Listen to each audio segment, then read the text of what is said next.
मुरैना से खबर आपको बता दें, जहां 3 साल की मासूम बच्ची से हैवानियत का मामला सामने आया है। 40 साल के दरिंदे ने 3 साल की बच्ची से दुष्कर्म किया है। मुरैना जिले के बानमोर इलाके में ये शर्मनाक घटना हुई है। घर के पीछे झाड़ियों में बेहोशी की हालत में बच्ची मिली है। दरिंदगी का शिकार मासूम बच्ची की हालत अभी गंभीर बनी हुई है। आपको यह भी बता दें कि आरोपी की तलाश में सीसीटीवी फुटेज खंगाल रही है पुलिस। तो इस वक्त ये बड़ी खबर मुरैना से, जहां हैवानियत की हदें पार हुई हैं और 3 साल की मासूम बच्ची के साथ 40 साल के दरिंदे ने दुष्कर्म किया है। आपको बता दें कि मुरैना जिले के बानमोर इलाके में ये शर्मनाक घटना हुई है और घर के पीछे झाड़ियों में बेहोशी की हालत में बच्ची मिली है। आपको ये भी बता दें कि बच्ची की हालत अभी गंभीर है। आरोपी की तलाश में सीसीटीवी फुटेज खंगाले जा रहे हैं। पुलिस सीसीटीवी के आधार पर दरिंदे की तलाश कर रही है।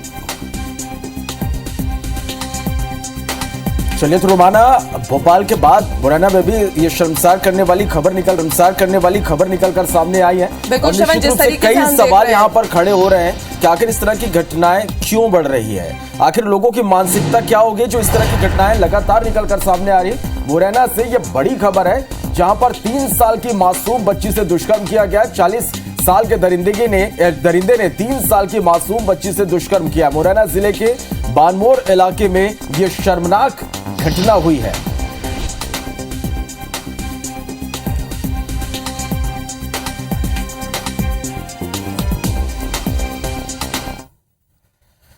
चलिए बढ़ते आगे। विधानसभा में आज स्कूली बच्ची के साथ दुष्कर्म का मामला गूंजेगा। आज पुलिस रिमांड में आरोपी ड्राइवर से पूछताछ होगी। बेलाबोंग स्कूल के बस में ड्राइवर ने दरिंदगी की थी। पुलिस पूछताछ में स्कूल की आया उर्मिला ने कई राज खोले। ड्राइवर ने बच्ची के साथ गलत काम किया था। सभी स्कूल बसों की जांच का अभियान अब प्रशासन चलाएगा। उड़न दस्ते स्कूल बसों की सीसीटीवी रिकॉर्डिंग की चेक करेंगे। भोपाल कलेक्टर ने सभी एसडीएम और डीओ को इसके लिए निर्देश दिए हैं। लड़कियों के बाथरूम अलग रखने और महिला स्टाफ तैनात करने के भी निर्देश यहां पर दिए गए हैं। तो आज जिस तरह से भोपाल में शर्मसार करने वाली घटना सामने आई और यह पूरा मामला आज विधानसभा में भी गूंजेगा। आज पुलिस रिमांड में आरोपी ड्राइवर से पूछताछ होगी। बेलाबोंग स्कूल के बस में ड्राइवर ने दरिंदगी की थी। पुलिस पूछताछ में स्कूल की आया उर्मिला ने कई राज खोले हैं और ये उर्मिला ने बताया कि ड्राइवर ने बच्ची के साथ गलत काम किया था। सभी स्कूल बसों की जांच का अभियान अब प्रशासन चलाएगा। इस घटना के बाद अब प्रशासन पूरी तरह से अलर्ट है। उड़न दस्ते स्कूल बसों की सीसीटीवी रिकॉर्डिंग की जांच करेंगे। भोपाल कलेक्टर ने सभी एसडीएम और डीओ को इसके लिए निर्देश दिए हैं। लड़कियों के बाथरूम अलग रखने और महिला स्टाफ तैनात करने के भी निर्देश दिए गए हैं।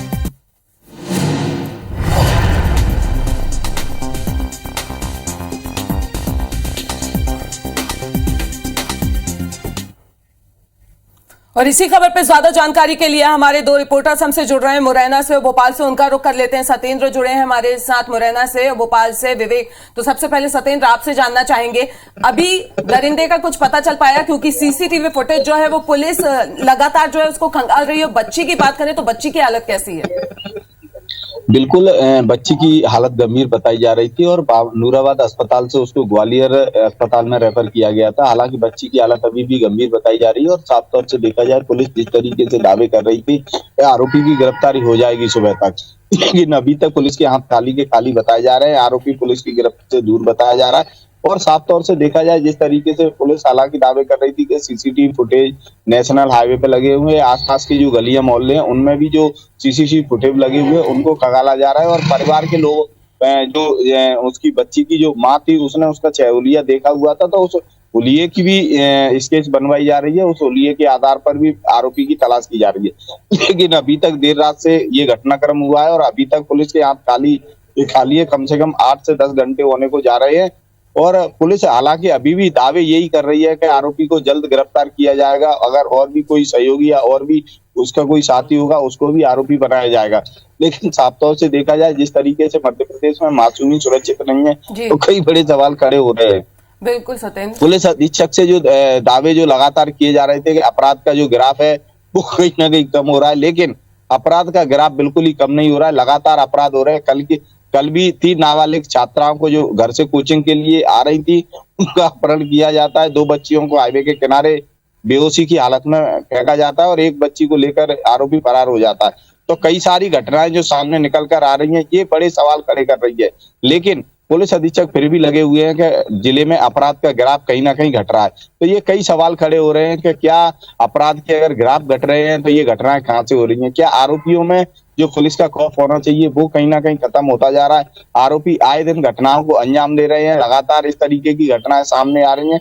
बहुत सारे सवाल खड़े कर रही है ये पूरी घटनाक्रम। जी बिल्कुल सत्येंद्र, लगातार सवाल इस पूरे मामले पे खड़े हो रहे हैं। जिस तरीके से हम देख रहे हैं कि एक के बाद एक लगातार जो इस तरीके की वारदातें आई हैं, उसके बाद विपक्ष भी जो है वो सरकार को घेरने के लिए पूरी तरीके से तैयार हो गया है। चलिए विवेक, मैं आपके पास आना चाहूंगा। जिस तरह से ये पूरी घटना सामने आई, आया से लगातार पूछताछ हुई, कई खुलासे उन्होंने किए हैं। इस घटना से जुड़े अपडेट सबसे पहले आपके पास क्या कुछ है?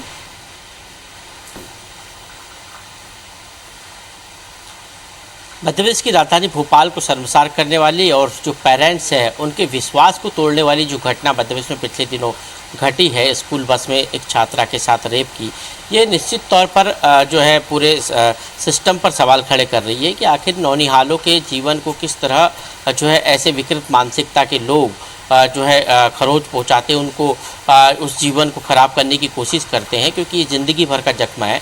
मध्य प्रदेश के राजधानी भोपाल में जो घटना घटी, इसमें सख्ती से पूछताछ अब शुरू हो गई है और कल ही जो ड्राइवर है उसने घटना को अंजाम देने की बात स्वीकार की है और उसके बाद जो आया जिसको गिरफ्तार किया गया है उर्मिला साहू, उसने भी पूरे मामले में जो है कई राज खोले। यहाँ तक कि उसने ये भी बताया कि घटना कहाँ घटित हुई थी और किस तरह घटित हुई।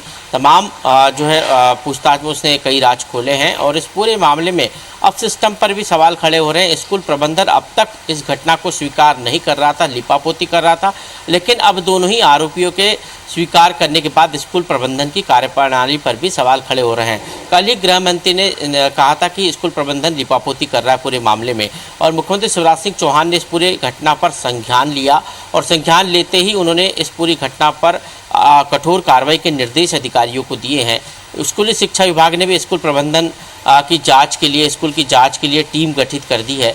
भोपाल कलेक्टर ने सख्त कार्रवाई के लिए निर्देश दिए हैं और साथ ही स्कूलों में इस तरह की चूक अब न हो और इसलिए जो है टीम बनाकर जो है उड़नदस्ते बनाकर स्कूलों की जांच की जाएगी, बसों की जांच की जाएगी।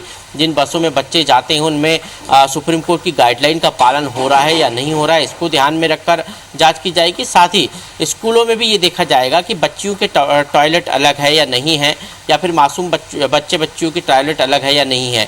इन तमाम विषय पर जो है गहन जांच राजधानी भोपाल में होगी। लेकिन इस पूरे मामले में जो सिस्टम पर सवाल खड़े हो रहे हैं, जो सवाल सामने उठकर आ रहे हैं, इसमें अब सरकार भी घिरती हुई नजर आ रही है और यही कारण है कि विपक्ष आज विधानसभा में इस मुद्दे को उठा सकता है। जी निश्चित रूप से विवेक, सबसे बड़ा सवाल यही कि आगे इस तरह की घटना ना हो, इसके लिए किस तरह से कदम उठाए जाते हैं ये देखना बहुत जरूरी है। आप दोनों का बहुत शुक्रिया हमारे साथ जुड़ने के लिए और इस तमाम जानकारी के लिए। तो आपको बता दें कि भोपाल के बिलाबोंग हाई इंटरनेशनल स्कूल की जिस बस में मासूम से घिनौनी वारदात हुई, उस बस को पुलिस ने जब्त कर लिया है। दोनों आरोपियों को 24 घंटे की पुलिस रिमांड पर कोर्ट ने भेज दिया है। वहीं प्रशासन ने बुलडोजर चलाकर आरोपी हनुमंत जाटव का घर जमींदोज भी कर दिया है। भोपाल के महिला थाने में खड़ी ये वही स्कूल बस है जिसमें महज 3.5 साल की मासूम बच्ची के साथ घिनौनी वारदात हुई। बस ड्राइवर हनुमंत जाटव और महिला केयरटेकर की गिरफ्तारी के बाद पुलिस ने बस को भी जब्त कर लिया है। हालांकि बस में लगे सीसीटीवी कैमरे के फुटेज डिलीट बताए जा रहे हैं। इसमें आरोपी को गिरफ्तार कर लिया गया है एवं घटना स्थल जो कि एक बस थी, बस को जब्त कर लिया गया है। हैरानी यह है कि स्कूल प्रबंधन अब भी अपनी लापरवाही मानने को तैयार नहीं है। बच्ची पानी पी रही थी, पानी के कारण उसकी टी शर्ट गीली हो गई थी, तो उन्होंने बच्ची के कहने पर कपड़े उतार करके उसका चेंज करवा दिया। दूसरी तरफ आरोपी हनुमंत जाटव के घर और चाय की दुकान के आसपास सन्नाटा पसरा हुआ है। आरोपी ने अपने घर के पास ही बस रोककर वारदात को अंजाम दिया था। आया है, उसके द्वारा बताया गया है कि कुछ दूरी पे सुनसान जगह है, वहाँ पर बस रोककर ये घटना कर। मामले पर सरकार ने कड़ा एक्शन भी शुरू कर दिया है। नगर निगम और जिला प्रशासन ने साझा कार्रवाई करते हुए सरकारी जमीन पर बना आरोपी का मकान जमींदोज कर दिया है। चले तो 3.5 साल की मासूम बच्ची के साथ स्कूल बस ड्राइवर की घिनौनी करतूत के मामले में सीएम शिवराज सिंह चौहान ने भी इस पूरे मामले को संज्ञान में लिया है और उन्होंने ट्वीट कर दोषी को कठोर से कठोर सजा दिलाने की कार्रवाई जल्द सुनिश्चित करने की बात भी कही है। वहीं कांग्रेस मामले को विधानसभा में भी उठाने की बात कह रही है। अब दुष्कर्म मामले को लेकर मुख्यमंत्री ने ट्वीट कर दो टूक कहा है कि इस घटना को चिन्हित अपराध में शामिल किया गया है और दोषी को कड़ी से कड़ी सजा दिलाई जाएगी। दूसरी तरफ स्कूल शिक्षा मंत्री ने मामले की जांच के लिए 3 सदस्यीय कमेटी बनाई है जो हफ्ते भर में अपनी रिपोर्ट सौंपेगी। जहाँ तक स्कूल प्रबंधन का सवाल है, मैं भी मानता हूँ कि उन्होंने मामले में लीपापोती करने की कोशिश की। हमारे डीओ को निर्देशित किया गया है कि उसमें 3 लोगों की समिति बनाकर पूरी डिटेल जांच करना। जो भी अनैतिक विचारों को, वातावरण को जन्म दे, ऐसी हर गतिविधि को नियंत्रित करना होगा। इधर कांग्रेस कानून व्यवस्था के मुद्दे पर सरकार को घेर रही है। अपराधियों पे और अपने कर्मचारी अधिकारियों पर कोई अंकुश नहीं है। मुझे लगता है कि सरकार को इन सब चीजों में सख्त होने की जरूरत है। बच्ची के साथ हुई घटना ने सभी को सख्ते में डाल दिया है। जिनकी ये जिम्मेवारी होती है कि बच्चों को सुरक्षित अपने घर से लाए ले जाएं, तो उन्हें इस दिशा में कदम उठाना चाहिए। सरकार ने स्कूल प्रबंधन से भी पूरी रिपोर्ट मांगी है, जिसके बाद ये तय होगा कि स्कूल की ओर से इसमें किस स्तर पर लापरवाही हुई है।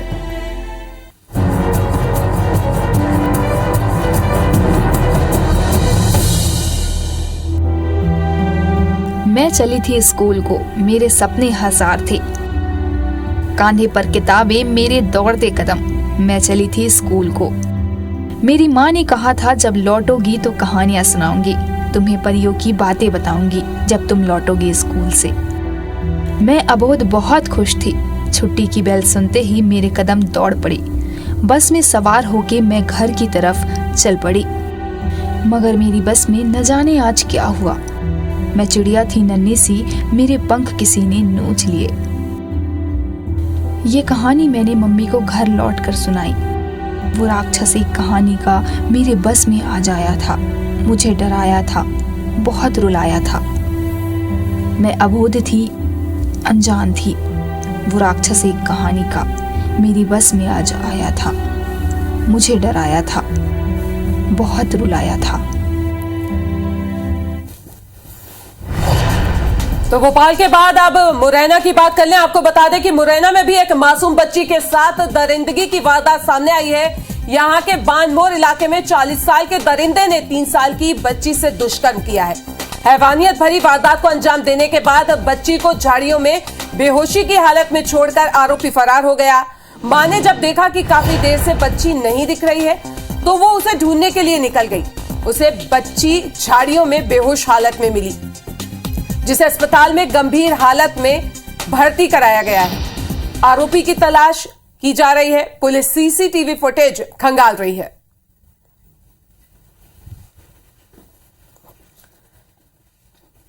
किसी व्यक्ति द्वारा गलत काम किया गया है, तो उसकी सूचना पर हम लोगों ने तत्काल वरिष्ठ अधिकारियों को अवगत करा के FIR पंजीबद्ध कराई है और उसके द्वारा एक व्यक्ति का नाम भी बताया गया है और हमने उस नाम के कई संदेहियों को राउंड अप भी किया है और बहुत शीघ्र हम लोग आरोपी को पकड़ लेंगे। तो बड़ी खबर आपको मुरैना से बता दें कि 4 आरोपियों पर FIR दर्ज हुई है और दुष्कर्म के मामले में ये 4 आरोपियों पर FIR दर्ज की गई। आपको बता दें कि आरोपियों ने 2 माह पहले छात्राओं से दुष्कर्म किया था। रेस्टोरेंट में ले गए थे उन्हें और 2 छात्राओं के साथ वहां पे रेप किया। नाबालिग छात्रा का अश्लील वीडियो वायरल करने की उन्हें धमकी दी और सिविल लाइन थाना क्षेत्र का ये पूरा मामला है।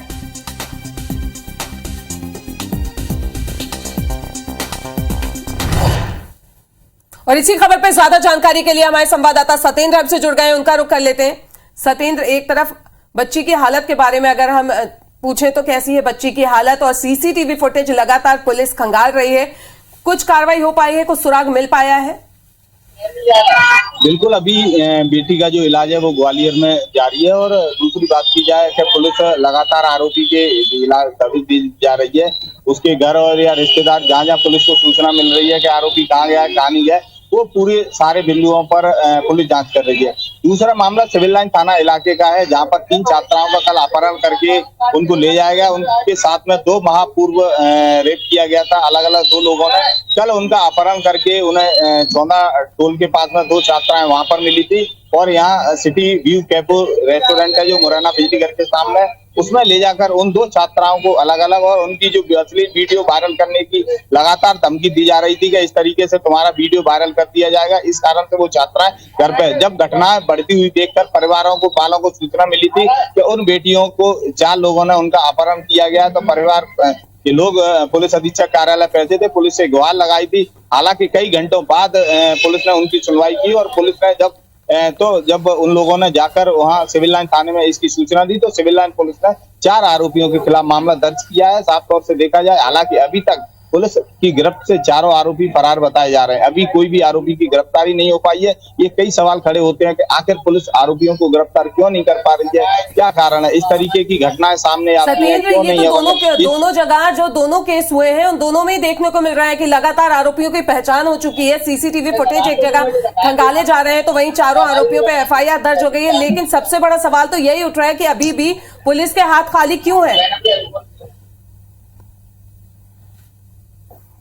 देखा, पुलिस दावे कर रही है कि आरोपियों के घरों पर दबिश दी जा रही है, आरोपियों की गिरफ्तारी की जा रही है, तमाम सारी बातें। लेकिन सब अहम बात ये आती है कि शहर में या नेशनल हाईवे के आसपास जितने भी रेस्टोरेंट, होटल संचालित किए जा रहे हैं, ये इस तरीके की घटनाएं कई बार पहले भी इस तरीके की घटनाएं सामने है। क्या होटल संचालकों पर इस तरीके के इन पर पुलिस कार्रवाई क्यों नहीं करती है? अगर समय समय पर पुलिस अधीक्षक जो थाना प्रभारी है उनको सूचना दें और दबिश दिलाएं, इन होटल और रेस्टोरेंटों पर कार्रवाई करना शुरू कर दें, तो कहीं ना कहीं देखा जाए इस तरीके की जो घटनाएं सामने आ रही है उनसे कहीं ना कहीं बचा भी जा सकता है और लोगों में जाकर अवेयरनेस पैदा करनी पड़ेगी, लोगों से चर्चाएं करनी पड़ेगी, स्कूलों में भी अवेयरनेस कैंप लगाने चाहिए। लेकिन इस तरीके के मामले सामने नहीं आते। इसके लिए जिला प्रशासन को भी पहल करनी। जब घटनाएं हो जाती हैं, घटनाएं घटित हो जाती हैं, उसके बाद तमाम कानून भी बनते हैं, सरकार के तमाम जो बैठे हुए लोग हैं वो भी तमाम यहाँ पे आपसे ये भी जानना चाहेंगे क्योंकि जिस तरीके से ये वारदात हुई, पेट्रोलिंग की बात कही गई थी, जो वारदातें पिछली होती रही उनको लेके, तो क्या पेट्रोलिंग नहीं हो रही है?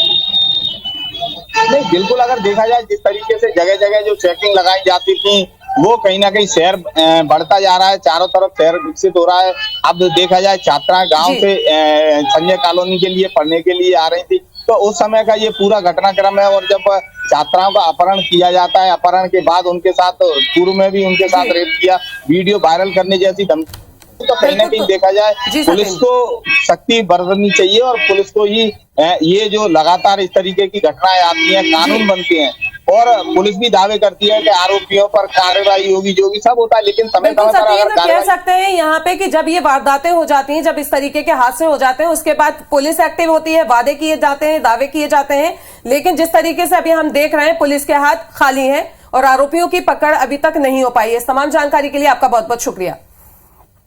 तो आपको बता दें कि भोपाल के बिलाबोंग हाई इंटरनेशनल स्कूल की जिस बस में मासूम से घिनौनी वारदात हुई, उस बस को पुलिस ने जब्त कर लिया है। दोनों आरोपियों को 24 घंटे के पुलिस रिमांड पर कोर्ट ने दे दिया है। वहीं प्रशासन ने बुलडोजर चलाकर आरोपी हनुमंत जाटव का घर जमींदोज कर दिया है। भोपाल के महिला थाने में खड़ी ये वही स्कूल बस है जिसमें महज 3.5 साल की मासूम बच्ची के साथ घिनौनी वारदात हुई। बस ड्राइवर हनुमंत जाटव और महिला केयरटेकर की गिरफ्तारी के बाद पुलिस ने बस को भी जब्त कर लिया है। हालांकि बस में लगे सीसीटीवी कैमरे के फुटेज डिलीट बताए जा रहे हैं। इसमें आरोपी को गिरफ्तार कर लिया गया है एवं घटना स्थल जो कि एक बस थी, बस को जब्त कर लिया गया है। हैरानी यह है कि स्कूल प्रबंधन अब भी अपनी लापरवाही मानने को तैयार नहीं है। बच्ची पानी पी रही थी, पानी के कारण उसकी टी शर्ट गीली हो गई थी, तो उन्होंने बच्ची के कहने पर कपड़े उतार करके उसका चेंज करवा दिया। दूसरी तरफ आरोपी हनुमंत जाटव के घर और चाय की दुकान के आसपास सन्नाटा पसरा हुआ है। आरोपी ने अपने घर के पास ही बस रोककर वारदात को अंजाम दिया था। आया है, उसके द्वारा बताया गया है कि कुछ दूरी पे सुनसान जगह है, वहाँ पर बस रोक कर ये घटना कर। मामले पर सरकार ने कड़ा एक्शन भी शुरू कर दिया है। नगर निगम और जिला प्रशासन ने साझा कार्रवाई करते हुए सरकारी जमीन पर बना आरोपी का मकान जमींदोज कर दिया है।